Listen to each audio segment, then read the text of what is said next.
Chapter 15, A Desperate Run. But this can't be right, said Dune. If the river is the way out of Ember, why is there just one boat?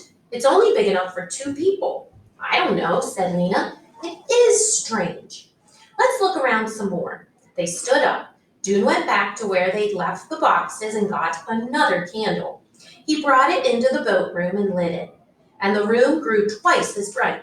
Right away, they saw what they hadn't noticed before. In the back wall was a door almost as wide as the whole room. When they went up to it, they could see that it too was a sliding door. Dune took hold of the handle that was on the right and pulled sideways, and the door rolled smoothly open to reveal more darkness. They stepped in. They could guess from the echoing sound of their voices when they spoke that they were in a tremendous room.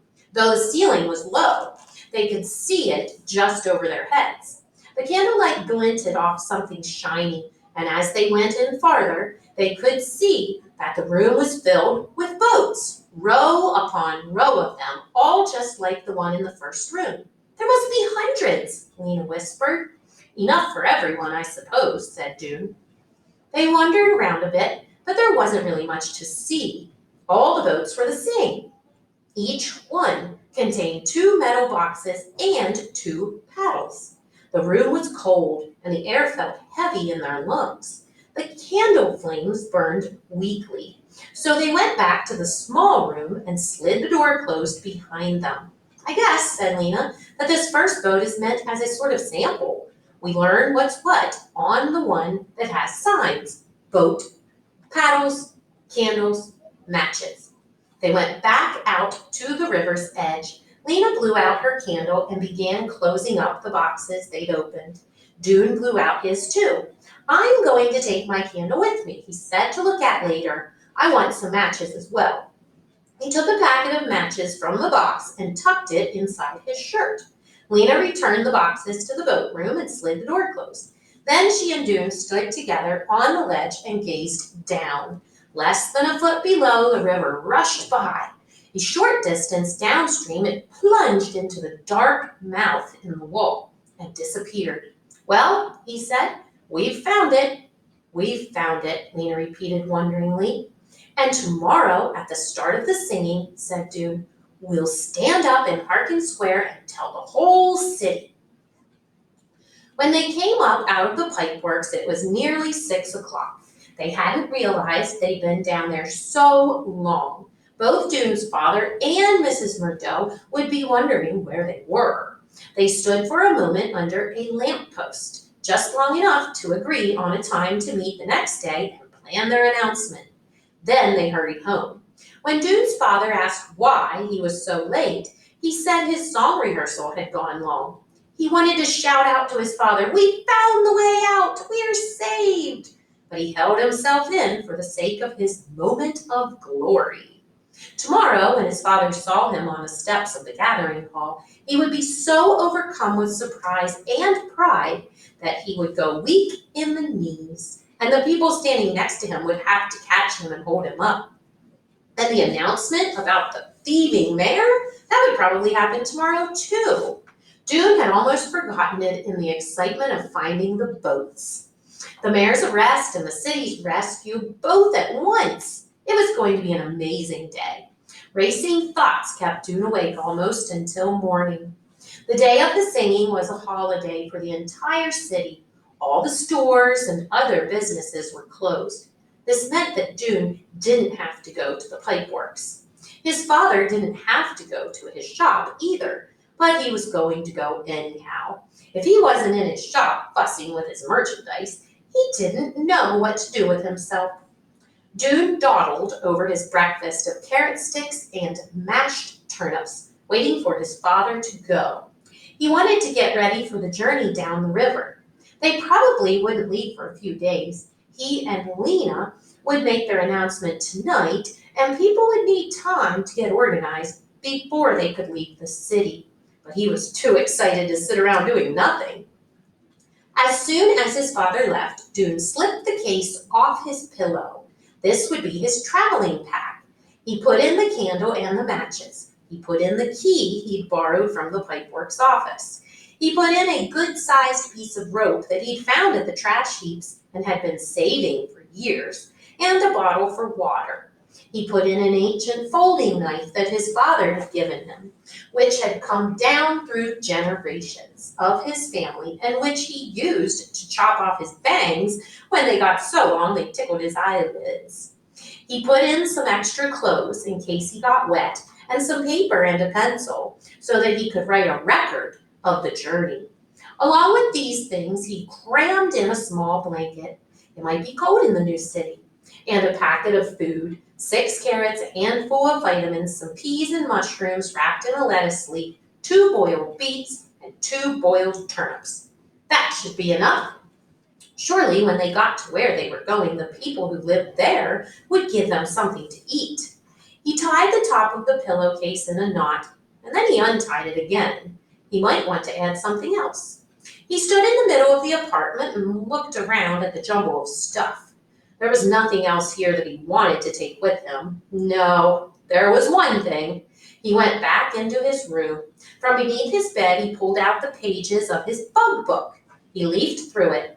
The white spider, the moth with the zigzag pattern on its wings, the bee striped brown and yellow on its rear end. He looked at his drawings for a long time, memorizing their beauty and strangeness. Tiny fringes of hair, minute claws, jointed legs. Should he take this with him? There might not be creatures like this where they were going. He might never see such things again. But no, he'd leave it behind. His pack should be small and light. He put the bug book back under his bed and pulled out the box where he kept the green worm. He drew back the scarf to check his captive one more time. Several days before, the worm had done a curious thing. It had wrapped itself up in a blanket of threads. Since then, it had hung motionless from a bit of cabbage stem. Dune had been watching it carefully. Either it was dead or it was undergoing the change that he'd read about in a library book, but could hardly believe was true. The change from a crawling thing to a flying thing. So far, the bundled up worm had shown no signs of life.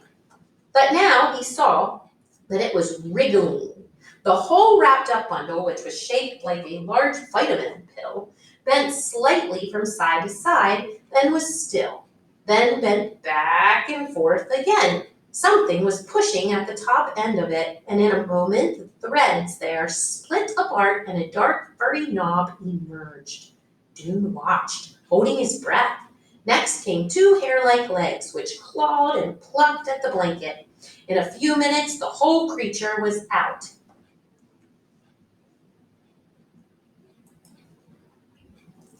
Egress, thought Dune with a smile. The creature's wings were crushed flat against its body at first, but soon they opened, and Dune saw what his green worm had become, a moth with light brown wings.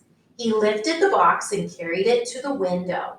He opened the window and held the box out into the air. The moth waved its feathery feelers and took a few steps along the wilted cabbage leaf. For several minutes it stood still, its wings trembling slightly.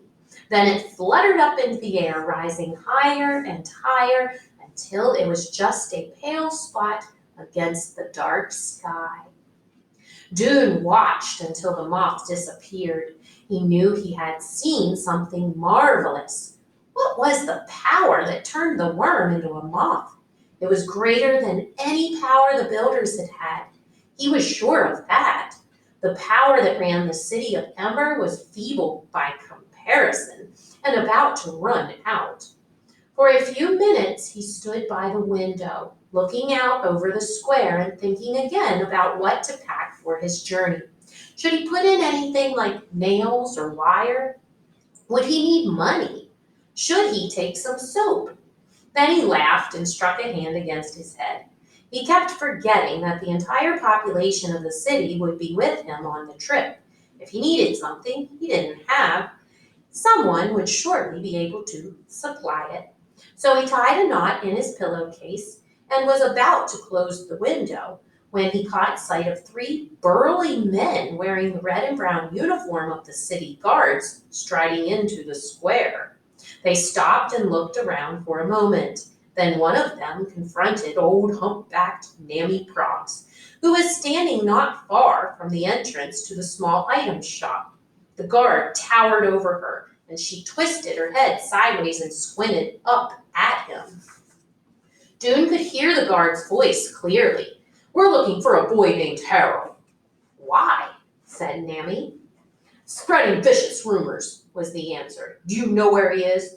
Nammy hesitated a moment, and then she said, "Went off to the trash heaps just a minute ago." The guard nodded curtly and beckoned to his companions. They marched away. Spreading vicious rumors? Dune was so stunned that he stood still as stone for a long minute. What could they possibly mean? But there was only one answer. It had to be what they told the assistant guard about the mayor. Why were they calling it a vicious rumor? It was the truth. He didn't understand it. He did understand, though, that Nammy Proggs had done him a favor. She must have seen that the guards meant him no good. She had protected him, at least for the moment, by sending the guards to the wrong place. Dune forced his mind to slow down and think. Why did the guards think he and Lena were lying? Obviously, they hadn't investigated the room in Tunnel 351. If they had, they'd have known he and Lena were telling the truth. He could think of only one other possibility. The guards, at least some of them, already knew what the mayor was doing. They knew about it and wanted it to stay a secret. And why? It was clear the guards, too, were getting things from the storerooms. It had to be the answer. For a moment, the fear he felt when he saw the guards was replaced by rage. The familiar, hot wave rose in him, and he wanted to grab a handful of his father's nails or pot shards and throw them against the wall. But all at once, he remembered. If the guards were after him, they'd be after Lena, too. He had to warn her. He dashed down the stairs, his anger turning into power for his running feet. After discovering the room full of boats, Lena had come home to Mrs. Murdo's with the sound of the river still in her ears. It was like a huge, powerful voice roaring at the top of its lungs.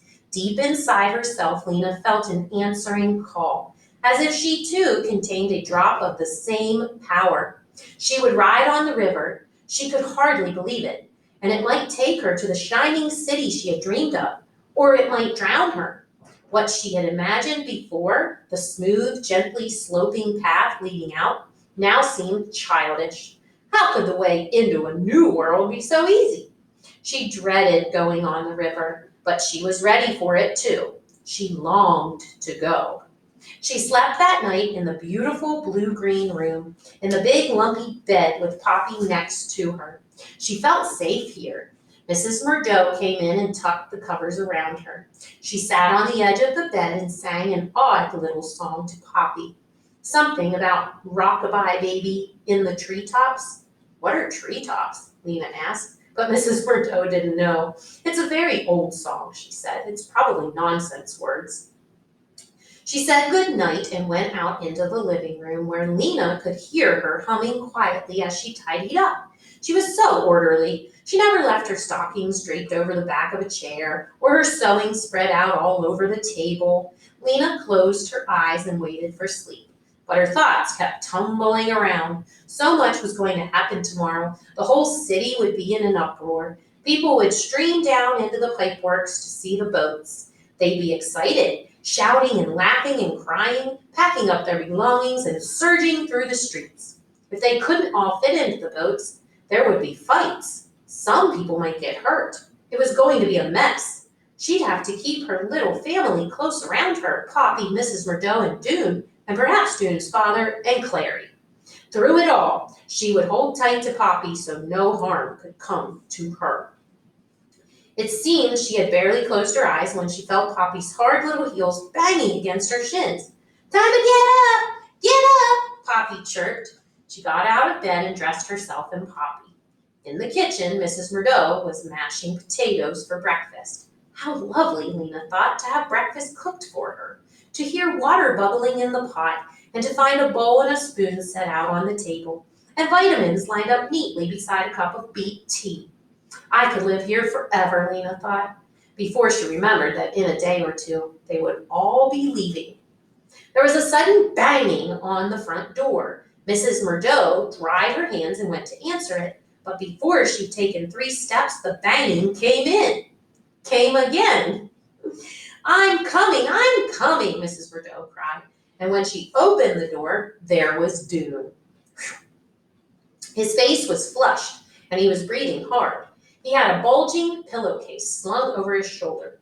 He looked past Mrs. Murdo to Lena. I have to talk to you, he said. Right now, but he threw a doubtful glance at Mrs. Murdo. Lena scrambled up from the table. In here, she said, towing him toward the blue-green room. When she had closed the door, Dune told her what had happened. They'll come for you too, he said. Any minute. We have to get out of here. We have to hide from them.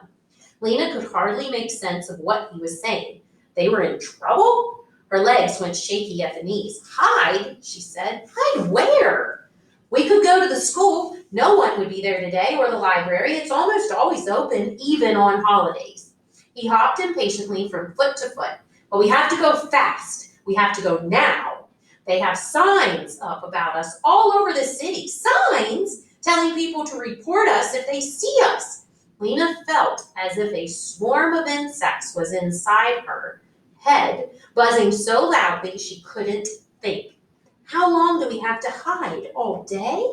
I don't know. We don't have time to think about it. Lena, they could be outside the door this minute. The urgency in his voice convinced her. On the way through the living room, she gave Poppy a quick kiss and called, Bye, Mrs. Murdo. We have some emergency work to do. If anyone comes asking for me, say, I'll be back later. They were down the stairs before Mrs. Murdo could ask any questions. Once in the street, they ran. Where to? Lena said. The school, Dune answered. They took Greystone Street, staying within the shadows as much as they could. As they passed the shoe shop, Lena saw a white piece of paper stuck up on the window. She glanced at it, and her heart gave a wild jump. Her name and Dune's were written on it in big black letters. Dune Harrow and Lena Mavely, wanted for spreading vicious rumors. If you see them, report to Mayor's Chief Guard. Believe nothing they say. Reward. She snatched the poster off the window, crumpled it up, and tossed it into the nearest trash can. In the next block, she tore down 2 more, and Dune ripped one off a lamppost. But there were too many to get them all, and they didn't have time to waste. They ran faster. On this holiday, people slept late, and because the stores were closed, the streets were nearly empty. Still, they took the long route all the way out by the beehives to avoid Sparks Swallow Square, where a few people might be standing around and talking. They ran past the greenhouses and up Deadlock Street. As they crossed Ninth Street, Lena glanced to her left. 2 blocks away, a couple of guards were crossing to Greengate Square. She tapped Dune's shoulder and pointed. He saw, and they ran faster. Had they been noticed? Lena thought not. They would have heard a shout if the guards had seen them. They got to the school and went in through the back door. In the wide hallway, their footsteps echoed on the wooden floor. It was strange to be here again, and to be here alone without the clatter and chatter of other children. The hallway, with its 8 doors, seemed smaller to Lena than it had when she was a student and shabbier. The planks of the floor were scuffed gray, and there was a cloud of finger smudges around the doorknob of every door. They went into Miss Thorne's room, and out of habit sat at their old desks. I don't think they'll look for us here, said Dune. If they do, we can crawl into the paper cabinet. He set his pack down next to him on the floor. For a while, they just sat there, getting their breath back. They hadn't turned the light on, so the room was dim. The only light came from beneath the blind over the window. Those posters, Lena said after a while. Yes, everyone will see them. What will they do to us if they catch us? I don't know. Something to keep us from telling what we know. Put us in the prison room, maybe. Lena ran her finger along the B carved in the desktop.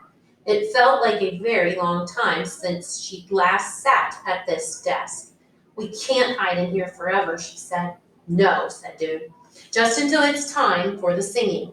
Then, when everyone is gathered in Harkin Square, we'll go and tell about the boats and the mayor. Won't we? I haven't really thought about it. I haven't had a chance to think at all this morning. But the guards are always there at the singing, standing next to the mayor, said Lena. They'd grab us as soon as we opened our mouths. Dune's eyebrows came together in a dark line. You're right. So what will we do? It was like finding yourself on a dead-end street, Lena thought. There was no way out.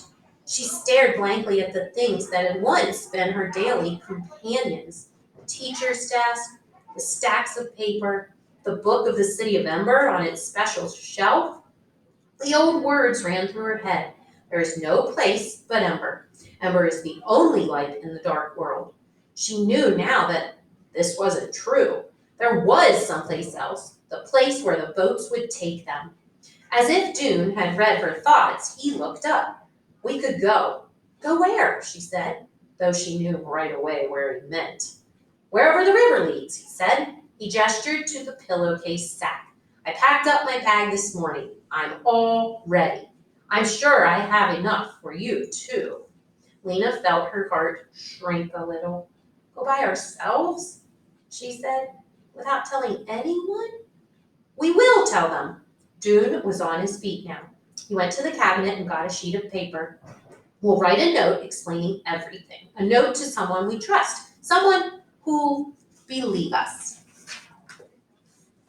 But I can't just leave, said Lena. How could I leave Poppy? And not even say goodbye to her? Not know where I'm going or if I'm ever coming back? How could you go without saying goodbye to your father? Because, said Dune, once they find the boats, the rest of Ember will follow us. It's not as if we're leaving them forever. He strode across the room and rummaged in Miss Thorne's desk. Who shall we write the message to? Lena wasn't sure about this idea, but she couldn't at the moment think of a better one. So she said, we could write it to Clary. She's seen the instructions. She'll believe what we say. And she lives close by, just up in Torrick Square. Okay, said Dune. He pulled a pencil from the desk drawer. Really, he said, this is a perfect idea. We can get away from the guards and leave our message behind us. And we can be the first ones to arrive in the new city. We should be the first because we discovered the way. Well, that's true, Lena thought for a minute. How long do you think it will take before the rest of them find the boats and come? It's a lot of people to get organized. She numbered on her fingers the things that would have to happen. Clary will have to get the head of the pipeworks to go down with her and find the boats. Then she'll have to make the announcement to the city. Then everyone in Ember will have to pack up their things, troop down to the river, get all those boats out of that big room and load themselves in. It could be a big mess, Dune. Poppy will need me. She pictured frenzied crowds of people and Poppy tiny and lost among them. Poppy has Mrs. Murdo, said Dune. She'll be fine, really. Mrs. Murdo is very organized. It was true. The thought of taking Poppy with her on the river, which had darted into Lena's mind, darted out again. I'm only being selfish, she thought, to want to have her with me. It's too dangerous to take her. Mrs. Murdo will bring her in a day or two. This seemed the most sensible plan, though it made her so sad that it cast a shadow over the thrill of going to the new city. What if something goes wrong? She said. Nothing will go wrong. It's a good plan, Lena. We'll be there ahead of everyone else. We can welcome them when they come. We can show them around. Dune was bursting with eagerness. His eyes shone, and he jiggled up and down. Well, all right, Lena said. Let's write our message then. Dune wrote for a long time. When he was finished, he showed what he'd written to Lena. He'd explained how to find the rock with the E, how to go down to the boat room, even how to use the candles. It's good, she said. Now we have to deliver it. She paused a moment to see if she had any courage inside her. She found that she did, along with sadness and fear and excitement. I'll deliver it, she said. I'm the messenger after all. I know back ways to go where no one will see me. An idea struck her. Dude, maybe Clary will be home. Maybe she would keep us safe and help us tell what we know. And we won't have to leave right now. Dune quickly shook his head. I doubt it, he said. She's probably with her singing group getting ready. You'll just have to leave the note under her door. Lena could tell from his tone of voice that Dune didn't really want Clary to be home. She supposed he had his heart set on their going down the river by themselves. Dune glanced up at the clock on the schoolroom wall. It's a little after 2, he said. The singing begins at 3. After that, everyone will be in Harkin Square and the streets will be empty. I think we can get to the pipeworks safely then. Why don't we leave about a quarter after 3? You still have the key? Dune nodded. So after I've delivered the note to Clary, I'll come back here, said Lena. Yes, and then we'll wait until 3:15 and then we'll go. Lena got up from the cramped desk and went to the window. She moved the blind a little and peered out. There was no one in the street. The dusty schoolroom was very quiet. She thought about Dune's father, who would be frantic when he saw his son's name on those posters, and then realized later that Dune had disappeared. She thought about Mrs. Murdo, who might already have seen the posters, and who would be frightened if guards came looking for Lena, and terrified if Lena didn't come home by nightfall. She tried not to think about Poppy at all. She couldn't bear it. Give me the note, she said to Dune at last. She folded the piece of paper carefully and put it in the pocket of her pants. Back soon, she said, and went out of the room and down the hall to the rear door of the school. Dune went to the window to watch her go. He moved the blind aside just enough to see out into Pibb Street. There she was, running in that long-legged way with her hair flying. She started across Stone Grit Lane. Just before she reached the other side, Dune's breath stopped in his throat.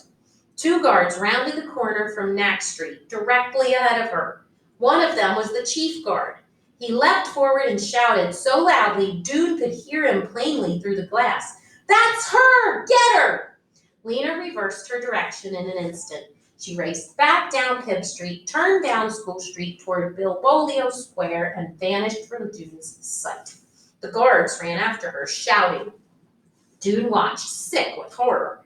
She's much faster than they are, he told himself. She'll lose them. She knows places to hide. He stood frozen next to the window, hardly breathing. They won't catch her, he thought. I'm sure they won't catch her.